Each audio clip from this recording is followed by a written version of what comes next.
Hello everyone and welcome to a new video. Today I'm going to talk about my favorite books of 2022. As per usual, it is not that many. I rarely give out 5 stars, and even so I picked out like the ones I feel are like favorites instead of a book I just really enjoyed and gave 5 stars. I might make a separate video where I talk about books I really enjoyed in 2022, but not like a favorite. So now I'm going to talk about like the favorites, the ones that carved their way into my heart and that I won't forget anytime soon, and I very much recommend. I have 5 books there, so it's not that many, but like I read 337 and 5 books made it to the top. Seems like good odds. Yay! So the first book we have here is A Diary of Blood by S.G. Gibson. This one follows a woman who talks about her relationship with this vampire that is not really like, it's not really Dracula, but you can kind of think it is, like a really old vampire who has been walking this earth for a really long time. He has turned her into a vampire and they are together, like, I was gonna say forced to be together, but they're together and been together for many hundred years. She like looks back on their relationship, which was a really abusive and horrible relationship. So it's really about reflecting upon your past and your abusive relationship, but also with vampires. It is also turns very queer really fast, and I'm just like my heart. But it was just the way the book manages to reflect upon itself and written just so well. And this is obviously the like Fairloot edition, but it was initially self-published, and I have that edition as well, and I absolutely loved it and read it earlier this year and haven't been able to stop thinking about it. I wonder if there's a lot of changes in this one, because I'm keen to reread it and see, because sometimes, you know, they do change from like being self-pubbed when they get traditionally pubbed, and I am curious. It was just everything I liked in the book, just smart but just so good. Obviously very sad, but I was obsessed when reading it. And I still like consider it such a good book right now. So that's why it made it into my favorites. And I very much recommend it. It's like the vampire book that I always wanted. That was more than just like the other vampire books I read. And then we have Lonely Castle in the Mirror by Mizuki Tsuchimura. This one is a translated work, so I wish I was good enough in Japanese to read it originally in Japanese, but that would never happen. But it basically follows a main character that I've forgotten the name of, and it doesn't say on the back. But either way, a main character has stopped going to school and she's really scared to go back. Then her mirror in her bedroom starts to shimmer and she enters it and enters this castle where this wolf queen, that is what they call her, tells her that she needs to find a key to find a wishing room, and then she get any wish she wants fulfilled. So she goes into this castle magical place instead of going to school, and then there's other kids there with her. I think they are, as I said, 7 young people all together, and they're all trying to like find this room, etc., as well as getting to know each other. And what they all have in common is that they don't go to school ish. I'm not gonna elaborate more on that, but yeah. So it's really like weird and eerie, but it's really like beautiful as well. I know a lot of people has compared it to House Moving Castle, and I can definitely see the vibe from there. How it's like you're in this magical place and you're trying to find out like why. And just the way that this story is delivered, like it was entertaining the whole way through, but the end, I don't want to say more because I feel like if you give too much hype towards the ending, I feel like if then a person read it, they're gonna think about the ending all the way through and be like, what is the ending, and keep that in mind. Now that I said it, you're gonna do that anyway. But at the same time, I just feel like you need to enjoy the ride. And then when it comes to the ending, it's gonna be like, oh my god, because you do not expect it. But it was just such a good book. I just had the best time with it, and I wanted to cry, and it was just everything. So very high up for me, and I knew I was gonna like it. Like it seemed like a book for me, but because of the end, it's like it's a perfect book for me. So yeah, what more to say? And then of course we have Berserk by Kentaro Miura. This one I obviously read more than this volume. I ended up reading 4 deluxe editions volumes for the year, and I knew I was gonna enjoy it because obviously it is manga and I enjoy most of the mangas I read, but just how much this was gonna mean to me and just be everything and just how things played out, I never would have imagined. I didn't realize how smart the story would be, etc. But we follow Guts, who is a sportsman. We first follow him in the future, or not the future, I guess the present is the more right word, where we just see him going around like killing demons and being like attacked all the time. Then we go back in time to see like how this came to happen, and I assume like when those two stories, like I was gonna say, catch up with each other, really going to see a continuation of the story.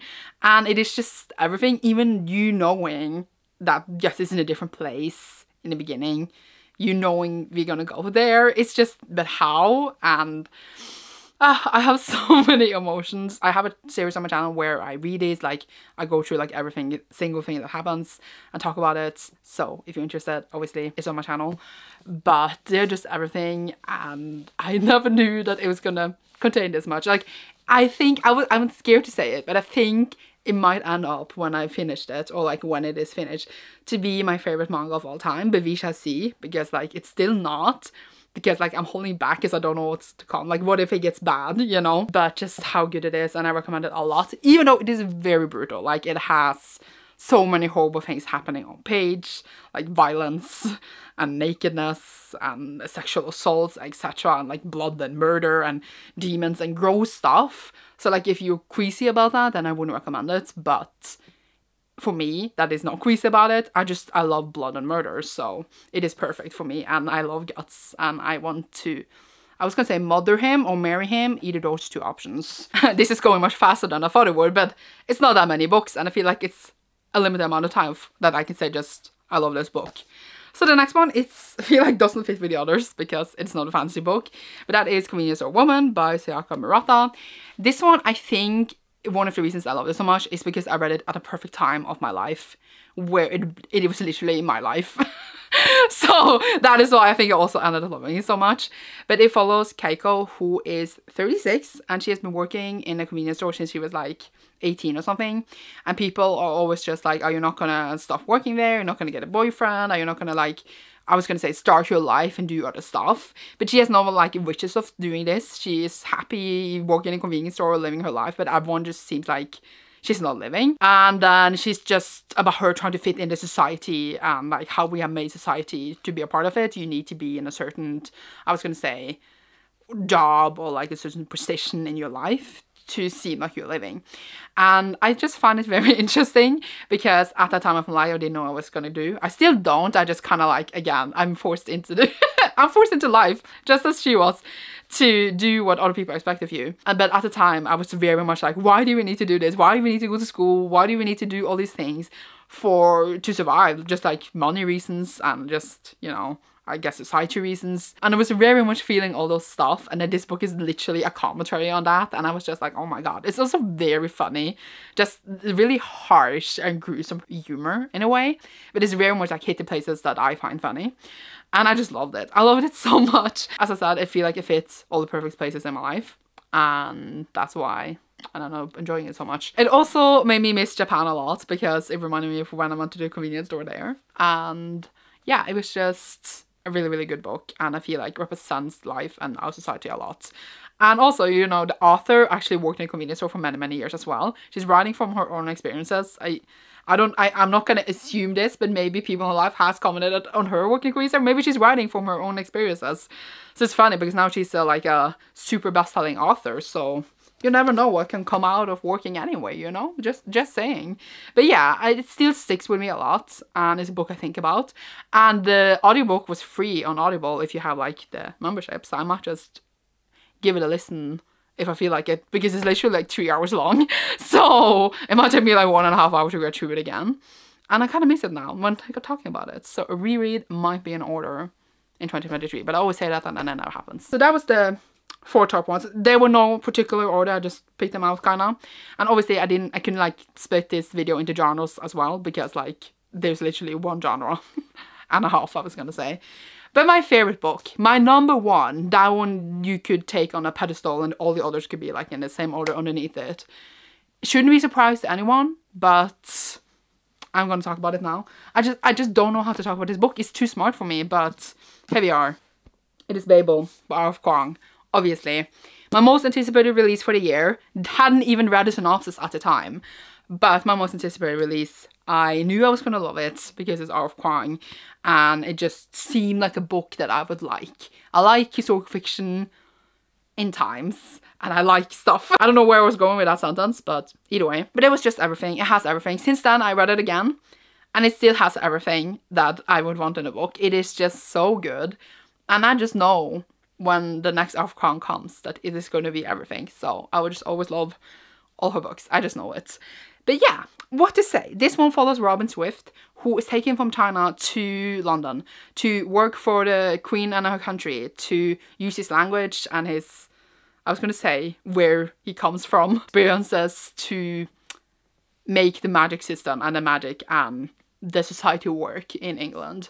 And is supposed to feel grateful for this because he got the opportunity to live in London or in England or in Oxford or whatever we are calling it, because they live in Oxford. Because this all happens in Oxford, in the Babel Tower, where like it is the Translation Institute, and the magic system works through several languages. So it's like the most powerful place in all of England.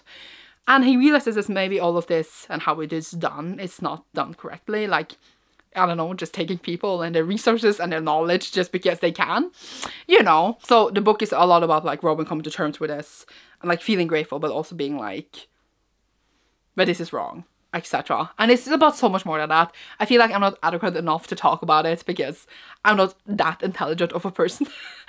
I feel like this is like for scholars to talk about, and you can definitely see our Kwang's, I was gonna say like scholarly, because she's a really like high and smart and mighty scholar, and I'm not. You really see that coming into the book here, her experiences and her research, etc. And I'm just sitting there like in awe, like how do you write something so grounded and intricate and making all the pieces come together?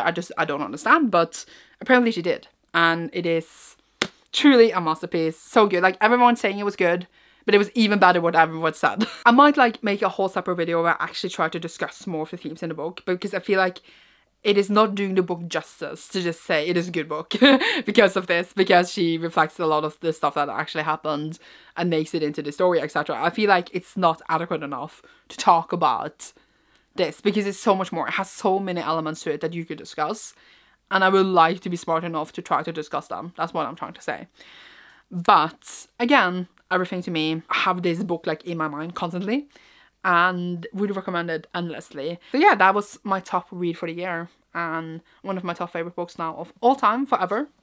I highly don't see myself suddenly saying that it's not a favorite anymore. So that is my books. I feel like my list could have been longer, but these are like my absolute favorite books of the year. It feels right to me, even though it's not that many books, but it feels right. And now I might do, as I said, a second video where I talk about like books I really enjoyed or gave 5 stars but didn't make it to this list of like a fave, but still like a book I would very much recommend and have highly on the list. And yeah, that is it. I feel like this is much shorter than I thought it would be, but that is life. I hope you enjoyed. I hope I made 4% sense as per usual. Check out my Patreon down below if you want to support my channel further, and you shall see me soon in a new video. Goodbye!